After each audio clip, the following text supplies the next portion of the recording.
Good morning, students. Now let's solve some numerical based on the problem Coulomb's law. Okay. देखो first numerical देखो. Consider three charges Q1, Q2 and Q3 each equal to Q at the vertices of an equilateral triangle of side L. What is the force on a charge Q with same sign as Q placed at the centroid of the triangle? देखो इसका solution देखो क्या कह रहा है बेटा। ये देखो क्वेश्चन में कि हमारे पास तीन चार्जेस हैं Q1, Q2, Q3 और ये तीनों चार्जेस ये हमारा कोई इक्विलेटरल ट्रायंगल है। ठीक है, तीनों चार्जेस हमारे इस इक्विलेटरल ट्रायंगल के वर्टिसेस पे हैं। ठीक है, और तीनों चार्जेस किसके इक्वल हैं? Q के। तीनों का मैग्नीट्यूड कितना है? Q plus Q। ठीक है, और इस ट्रायंगल की साइड कितनी है? L। What is the force? अब आपको फोर्स निकालना है एक चार्ज पे जो आपका कहाँ प्लेस्ड है? On a charge Q placed at the centroid of the triangle. हाँ जी क्लास, हमें पता है सेंट्रॉइड क्या होता है। It is the perpendicular bisector of medians. ठीक है, ये आपका क्या है? सेंट्रॉइड। नॉन मैथ्स के स्टूडेंट्स पता होगा, वैसे आपने 10th में देखा है कि सेंट्रॉइड क्या होता है कि आप अपोजिट साइड्स पे, ठीक है, एक परपेंडिकुलर डालते हो तीनों साइड से और जहाँ पे ये मिलते हैं, इंटरसेक्ट करते हैं, this is called the centroid. ठीक है, और यहाँ पे हमारा कौन सा चार्ज रखा है? Q। क्लियर? ओके। ठीक है, अब आपको इस Q चार्ज पे नेट फोर्स निकालना है due to the presence of this charges. Clear?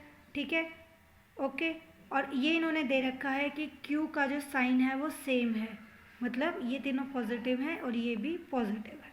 Okay okay class, ये करने से पहले हम कुछ कैलकुलेशंस कर लेते हैं। फोर्स निकालने से पहले लेट मैंने ट्रायंगल को नाम दे दिया ABC, सेंट्रॉइड को मैंने नाम दे दिया O, this is called D। ठीक है, ओके क्लियर। ठीक है, अब एक चीज़ देखो बेटा, ये एक इक्विलेटरल ट्रायंगल है, इसका मतलब हर एक एंगल हमारा कितने का है? 60 डिग्री। क्लियर? ठीक है, अभी हमारा सारा 60 डिग्री का है और आपको पता है कि जो हमारा ये मीडियन होता है ये हमारा क्या होता है? एंगुलर बाइसेक्टर भी होता है। तो इसका मतलब ये एंगल कितना हो गया हमारा? 30 degree. This is 30 degree. Okay, now in triangle ADC। ठीक है, यहाँ तक तो अभी तक मैंने आपको सिंपल मैथ्स बताया। इक्विलेटरल ट्रायंगल है, 60 डिग्री, मीडियन की वजह से ये एंगुलर बाइसेक्टर भी होता है, ये मैथ्स की प्रॉपर्टी है। ये कितना हो गया? 30 डिग्री। क्लियर? ठीक है, AD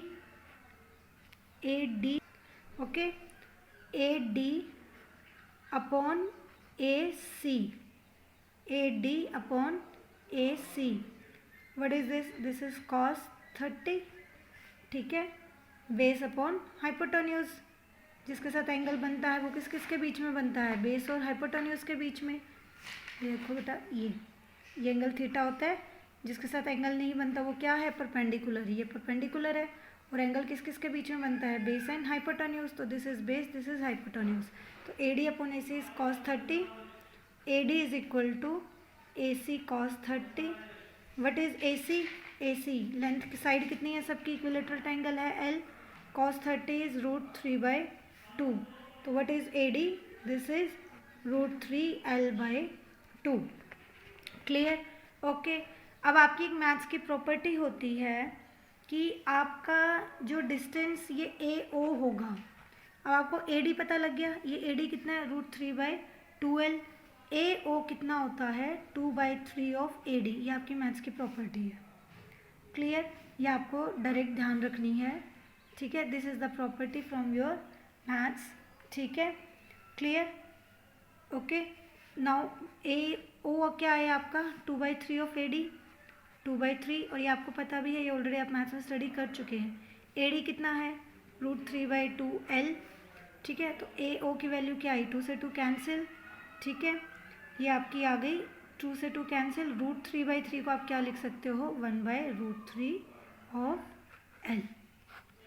ये आपका क्या आ गया, AO। आई थिंक अब यहाँ तक क्लियर है। अब देखो, ठीक है, अब डायग्राम, अब देखो, अब आपका ये डायग्राम है, इसको थोड़ा सा हम बड़ा बना लेते हैं।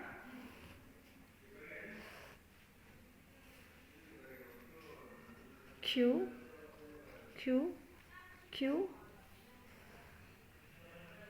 यहाँ पे आपका चार्ज है Q।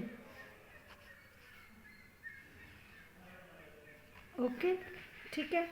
हाँ जी, अब आपको निकालना है इस पे फोर्स, नेट फोर्स निकालना है, ठीक है। चलो जी, अब कैलकुलेट करते हैं। Force on Q due to the discharge, ठीक है। इसको लेट हम नाम दे देते हैं Q1, this is equal to Q2, this is equal to Q3, ठीक है। देखो, अब force on charge Q, capital Q, which is placed at the centroid due to this Q1, तो F1 फोर्स, हाँ जी, किसकी वजह से निकालना है, ड्यू टू Q1 निकालना है। सेम चार्ज है तो ये क्या करेगा, इसको रिपेल करेगा, तो F1 फोर्स की डायरेक्शन क्या आ गई, नीचे की तरफ, ठीक है। तो फोर्स का फॉर्मूला क्या आएगा, K Q1 तो आपका Q ही है, Q अपॉन डिस्टेंस कितनी है दोनों के बीच में, AO का स्क्वायर। क्लियर, ओके, ठीक है। This is equal to K Q, what is AO, 1/√3L का whole square, and this is equal to K Q upon L square और √3 into 3। This is equation first, ठीक है। अब देखो, अब हम निकालते हैं फोर्स, अब देखो, अब हम निकालते हैं, फोर्स, देखो, force on this charge due to Q3, ठीक है। दोनों के बीच में डिस्टेंस क्या होगी, दिस, ठीक है। ये पॉइंट आपका B, दिस इज C, ठीक है। चलो पहले इसकी वजह से निकालते हैं, Q2 की वजह से, ठीक है। हाँ जी, F2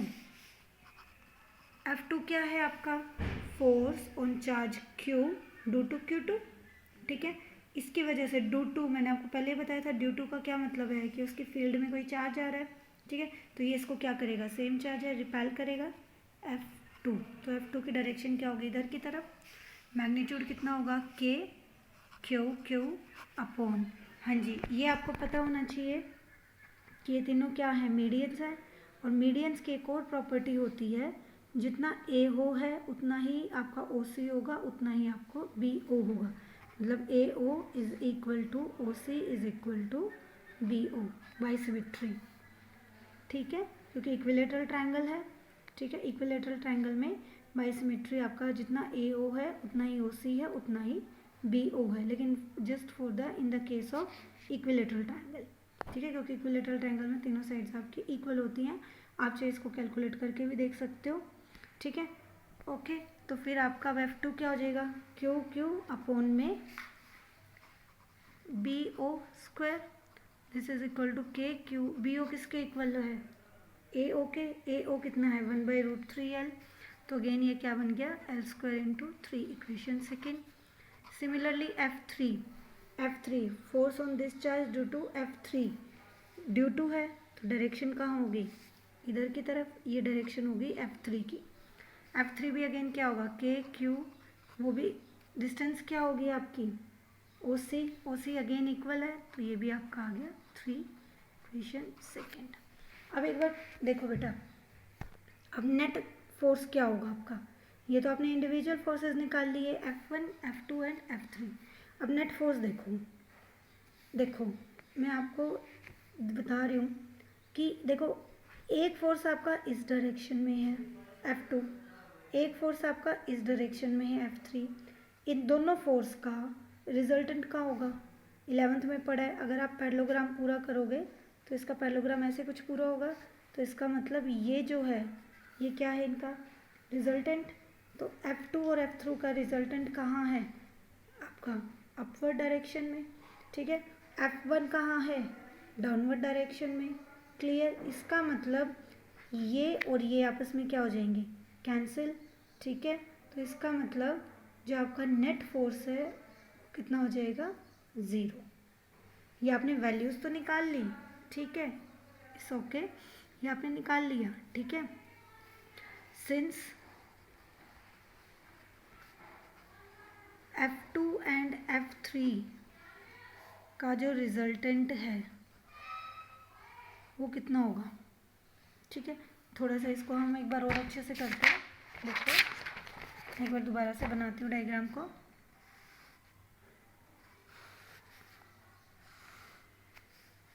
ठीक है, अब हम सिर्फ रिजल्टेंट के फॉर्म में बनाएंगे। ये आपका F2, ये आपका F3 और ये आपका F1, ठीक है। F2 is equal to F3 है, कितना है K क्यू क्यू अपॉन, देखो K Q Q L square into 3। तो ये कितना हो गया आपका 3Q upon 4πε0 L square. Okay, clear है, ठीक है। और इसका रिजल्टेंट कहाँ होगा टूवर्ड्स ओ ए, ये मैंने आपको पहले ही बता दिया पैरेललोग्राम लॉ से, ठीक है, क्लियर है, ठीक है। बट जो आपका ओ ए है, जो आपका रिजल्टेंट आया है ओ ए, ये क्या है आपका डी। F1 किधर है नीचे की तरफ, इनका रिजल्टेंट कहाँ है ऊपर की तरफ। ये दोनों एक दूसरे को क्या कर देंगे कैंसिल आउट कर देंगे, ठीक है। तो इसका मतलब net force on Q will be 0, ठीक है, क्लियर।